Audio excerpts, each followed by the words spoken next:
Hello, today is Monday, April 11th, 2022.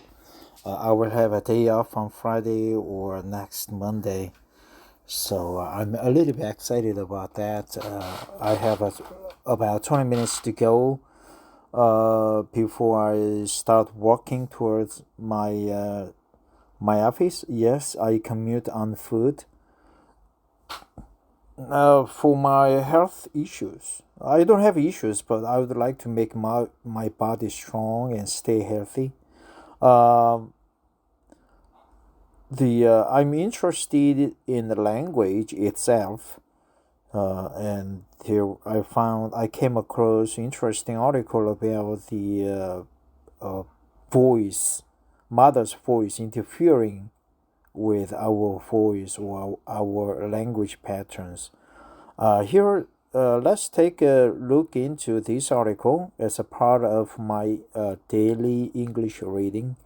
I just try to read like a 30-minute article each day to practice English because I live in Gwangju, Korea. I don't have many foreigners, and of course, I am using Korean on a daily basis, and I am learning Chinese on every Saturday. So I'd like to have more Chinese friends, but so far, no luck. I am mostly reading English materials. So here we go. A neuropsych. How a mother's voice shapes her baby's developing brain. Most of us carry a mother's voice in the neural patterns of our brain. By Kate Felaber, September 1st, 2020. It is no surprise that a child prefers its mother's voice to those of strangers. Beginning in the womb, a fetus is developing auditory pathways, sense the sounds and vibrations of its mother. Soon after birth, a child can identify its mother's voice and will work to hear her voice better over unfamiliar female voices.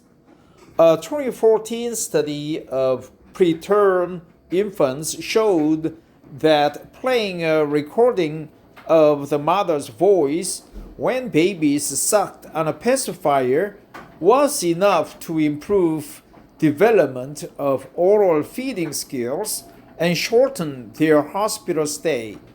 A mother's voice can soothe a child in stressful situations, reducing levels of cortisol, the stress hormone, and increasing levels of oxytocin, the social bonding hormone. Oxytocin, cortisol.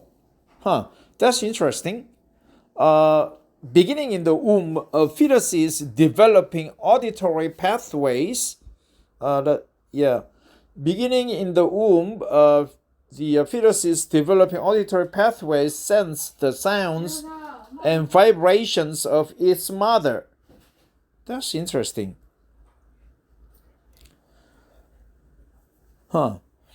Scientists have even traced the power of a mother's voice to infants' brains. A mother's voice activates the anterior prefrontal cortex and the left posterior temporal region more strongly than an unfamiliar voice, priming the infant for the specialized task of speech processing. Priming the infant for the specialized task of speech processing. While it makes intuitive sense that a mother's voice has special power over infants and toddlers, what happens as children grow up? Infants and toddlers. Daniel Abrams, a neurobiologist at Stanford University School of Medicine, and his team of researchers set out to answer this question using functional MRI or fMRI, a neuroimaging technique that measures brain activity by detecting metabolic changes in blood flow. The researchers examined 24 children between the ages of 7 and 12 who had normal IQs, had no development disorders, and were raised by their biological mothers. While in the MRI machine, these children listened to recordings of nonsense words spoken by their mothers or by other women. The researchers especially chose nonsense words so as not to trigger brain circuits related to semantics. Regardless, the children were able to accurately identify their mother's voice more than 97% of the time in less than 1 second. But what actually happened when these older children heard their mother's voice? The team hypothesized that listening to her voice would produce more activity in the so-called voice-selective brain regions involved in recognizing voice and processing speech compared with when they heard unfamiliar female voices. But what the scientists found was even more remarkable. A mother's voice activated a wide range of brain structures, including the amygdala, which regulates emotion, the nucleus accumbens, and medial prefrontal cortex, which are part of a major reward circuit, and the fusiform face area, which processes visual face information. This pattern of brain activity can be likened to a neural fingerprint, where a mother's voice triggers specific activity in a child's brain. The investigation didn't stop there. The team found that the more neural connection between these voice-selective brain regions and those related to mood, reward, and face processing, the more social communication abilities a child had. In other words, the neural fingerprint of a mother's voice within a child's brain can predict that child's ability to communicate in the social realm. If that neural fingerprint is thought of as a biomarker in a child's brain, then how different does it look in children with disorders in social function, such as autism? And how does the neural fingerprint change in adolescence and into adulthood? The answers to these questions remain unknown, but it is now scientifically proven that most of us carry a mother's voice in the neural patterns of our brain. Bedtime stories, dinner time conversation, and the chatter we heard before birth identify us uniquely as surely as the fingerprint, enabling emotional development and social communication in childhood and probably through life. This article was originally published at Eon and has been republished under Creative Commons. Read the original article. Copyright 2007 through 2021. Big Think Plus. Smarter, Faster trademarks owned by Freethink Media Inc. All rights reserved. That's a good article. So I guess when a sociopath or some social criminals who cannot interact with other human beings, maybe they were not breastfed, maybe they were just given milk, they were weaned off too early, or their mother was busy not talking to them while they were in the wombs when they were infants. So there was some disconnection in the activities, in the mother and infant activities.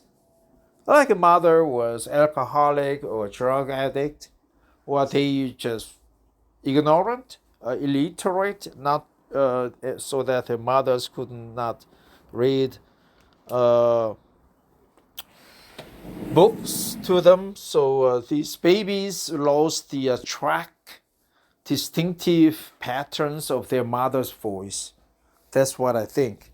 So let's go back and pick up some English words, expressions that I would like to remember one more time. All the words I encountered before, no special difficult words so far, but let's go back and try to remember one more time and decide to learn more.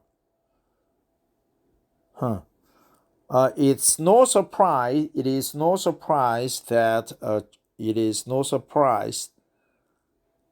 prefer to beginning in the womb, fetus. Okay, fetus development, auditory pathways.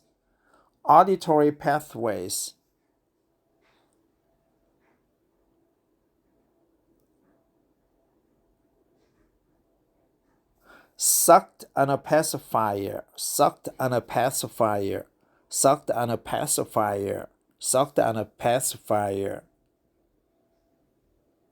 Soothe. Cortisol, the stress hormone, and oxytocin, the social bonding hormone. Oxytocin. Yeah, I guess I limited the oxytocin hormone somehow because I prefer to be left alone most of the times, even though I work for KT. Mother's voice activates the anterior prefrontal cortex. Okay, prefrontal, anterior, anterior, not exterior, interior, anterior. The later part or the back, posterior. Oh, sorry, front part. So posterior we have this one. Okay, anterior, posterior. They are the opposite to each other. Anterior, posterior. Okay. Task speech processing, priming the infant, like a child abuse people. Child sex traffickers, they try to prime infants, children, female children, for their sexual needs. Priming.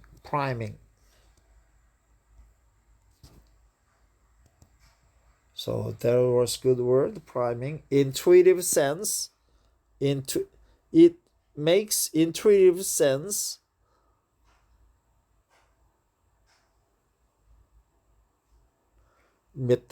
Metabolic changes, normal IQs.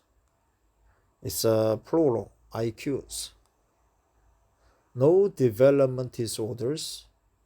What the?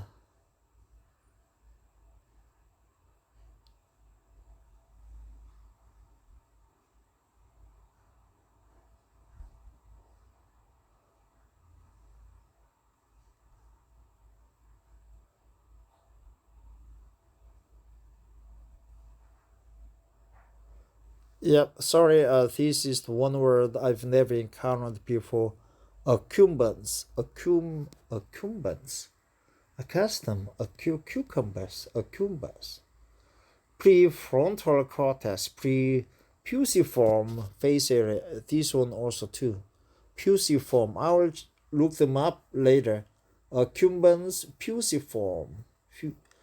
Fusiform. What the fuck? So that's it. Thanks for listening. That was my daily English reading. Thanks, Big Think. You did a good job for my academic purpose. Thanks. Bye bye.